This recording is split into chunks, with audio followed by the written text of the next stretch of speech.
Hey guys, this is Gaijin Hunter. I'm continuing my series of showing off the G rank Deviants that they've added in Monster Hunter Double Cross, and in this one I'm on a G5 quest, which is a G rank Zinogre, G rank Mizutsune, and then to top it off, the G rank finally new, the Heavenly Eye Mizutsune.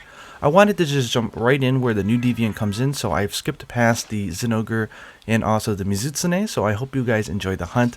And I apologize for those of you who actually saw this video before I re-uploaded it. I decided to do it with commentary. The first time I did it wasn't with it and it just didn't feel right. You know, I do like to talk a lot over these videos and it's not like my hunting is that good, especially compared to someone like Kanta Permi. So I thought I would talk a little bit. So you'll notice that its eye is gazing blue. So the idea here is that this wasn't born differently. What the thing is when this thing was younger, apparently it got into a fight with another monster and got its eye clawed out. I'm not joking. Because it lost pretty much a lot of its sight, its other senses, such as the sensitivity of its fins, its ability to generate the soap, and all the other things that help it survive, end up becoming a little bit more enhanced because it lost its vision. So I think that's a really cool, interesting setting, so to say, for the monster. And it really is just a much bigger, much faster, much more powerful version of the original Mizutsune. I wouldn't say that they went out of their way to make it specifically different feeling, especially compared to something like Astalos, but it is still a pretty cool monster nonetheless. I love all the bubbles that it does. Of course, this is taking place, if you guys don't know, in the map in which you fight Amatsu, so I also think that's a nice touch. So no using traps here, and there's no place to run. If you go back to camp, there is no bed, so sorry cats, you're gonna have to do it okay. Now you will notice that it does shoot these blue bubbles, and what those do is they explode on impact.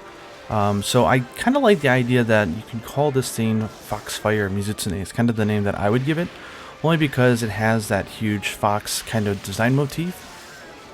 One thing here you'll notice during the hunt is when it spits out the water. I'm kind of disappointed in this. It's more powerful than the regular Mizutsune, but it goes straight forward. It doesn't actually spray the area or move around, so as long as you avoid it once, you never get hit by that water. So I mean, it makes it actually a little bit easy, which is kind of weird because for a Deviant you'd think they would go all out to make it pretty darn hard, but I didn't notice that. Another thing that's hard to tell because we're in the thick of the action is that it does like to bite its tail. I don't know whether it's like taking a page out of Glavenus's book or what, but I think this thing likes to groom itself quite a bit. Give me your claws. A lot of you know that Mizutsune is my favorite flagship by far in Monster Hunter Generations, but for this one I would have to say out of the Deviants, I mean I like the monster a lot, but I really like the Deviant for Astalos, so that definitely gets my vote for probably one of the cooler new Deviants, but that's not to say that Mizutsune isn't cool, it certainly is.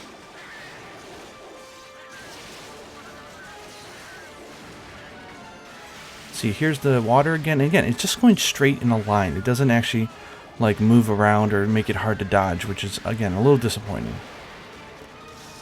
Lots of opportunities to hit the tail because it's so big and because it does that back slam, and it pretty much leaves itself pretty wide open.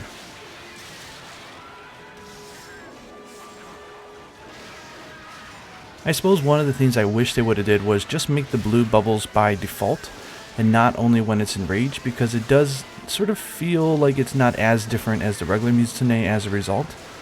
So when it's not enraged, you just have some different motions.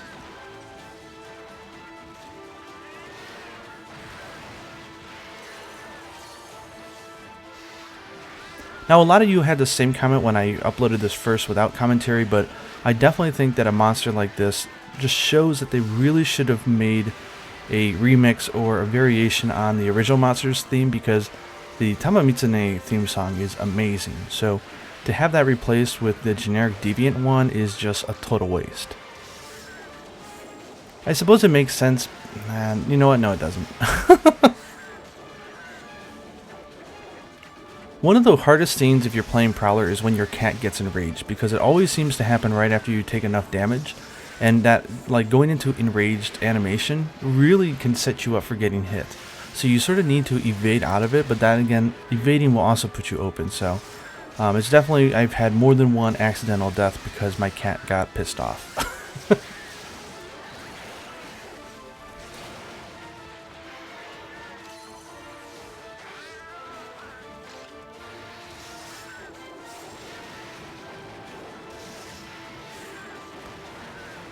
I was trying to get the green bubble, but I forgot that I'm not a hunter, so it was really hard to reach it, so I didn't get it.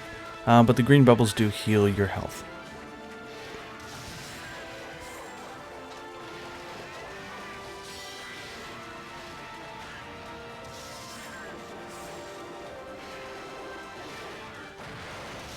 This version didn't do it all so often, but there is a special move that it will do where it summons sort of like circling bubbles around it, which I find really cool. Also in some of the other quests like the G1, I think the G3 one, it'll start out asleep in a puddle of bubbles, which I think is really cool. So what everyone does is they just put a bunch of barrel bombs and wake it up to start the quest, which I think is pretty funny. But then again, I think that was a G3 quest, so for those, if you cart once, you're dead. So a small unfair advantage at the beginning, no one's going to complain. Uh-oh. 2 out of 3 carts. Now the real hunt begins, right? And here I go getting smacked by I lose my first acorn. But again, with a cat you get 9 lives. So you get, 2 acorns that you can eat that revives you. And once you run out of acorns, you're dead. There is a new skill though called the Acorn Muncher, which I think is called the Forbidden Acorn in Japanese. I'm just calling it the Muncher. But it costs 0 to do. And what it does is it takes one of your live acorns that you haven't eaten, and you like eat it right there on the spot. And what it does is it gives you 3 units of support gauge, and it replenishes your health and maxes it out to the top maximum value, which I think is like 150.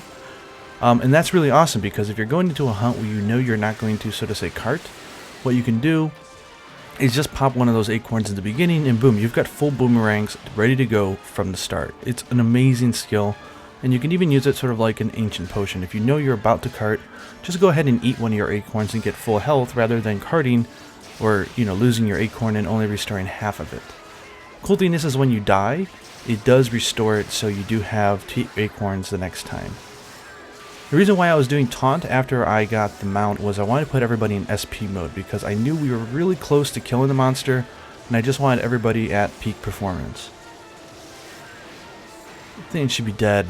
Pretty much, gosh, maybe another minute or so? It's pretty close. I think we've broken most of the parts on it as well.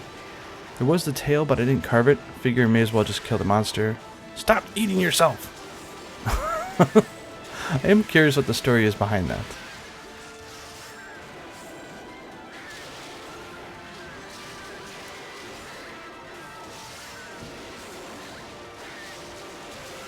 Come on, die you sucker. Guard cat for the win.